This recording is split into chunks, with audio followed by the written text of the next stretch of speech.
hello friends की खबर मैं आयुष आपलोके चाই আছে MLD क्रिएशन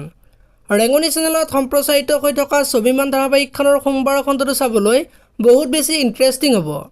কিয়নো যোৱাটো খণ্ডত জিতক অনিৰুদ্ধহঁতৰ ঘৰত থাকিব দিয়া সিদ্ধান্তটো ভুল হ'ল নেকি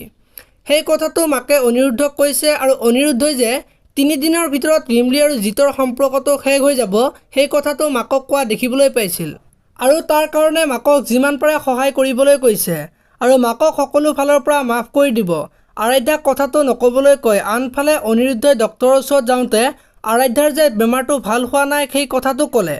আৰু আৰাধ্যাৰ মনৰ পৰা যিমানে সুস্থ হৈ থাকিব সিমানে আৰাধ্যা ভাল হৈ থাকিব বুলি কৈছিল এতিয়া বাৰু জিতৰ কাৰণে আৰাধ্যাক নকোৱাকৈ কৰা কামৰ কাৰণে আৰাধ্যাই আকৌ মনত কষ্ট পাব নেকি দেখিবলৈ পাব সোমবাৰৰ খণ্ডটোত আনফালে যোৱাটো খণ্ডত হৃদয়ে অনিৰুদ্ধক ফোন কৰি আৰ্হিক বাৰু এডপ্ট কৰিবনে সোধে আৰু আৰ্হি যে খুৰাকজন ভাল নহয় সেই কথাটো কয় আৰু খুৰাকৰ পৰা দূৰত ৰাখিবলৈ কয় এতিয়া বাৰু খুৰাকে আৰ্হিক আকৌ লৈ যাব নেকি দেখিবলৈ পাব সোমবাৰৰ খণ্ডটোত আনফালে যোৱাটো খণ্ডত আৰ্হি ঘৰলৈ অহা কথাটো মাকক কৈছিল আৰু মাক যে সুখী হোৱা নাই আৰু বেলেগৰ সন্তান এটা নিজৰ বুলি ভবাটো যে টান হলেও সুখী হ'ব চেষ্টা কৰা বুলি মাকক কৈছিল এতিয়া বাৰু মাকে আৰ্হিক নিজৰ বুলি ভাবিব পাৰিবনে দেখিবলৈ পাব স্বাভিমান নামৰ ধাৰাবাহিকখনত আনফালে সোমবাৰৰ খণ্ডটো দেখিবলৈ পাব যে ৰিমলিৰ পৰা কেনেকৈ জিতক দূৰ কৰিব পাৰি তাৰ বিষয়ে অনিৰুদ্ধক দেৱে বুদ্ধি দিয়া দেখিবলৈ পাব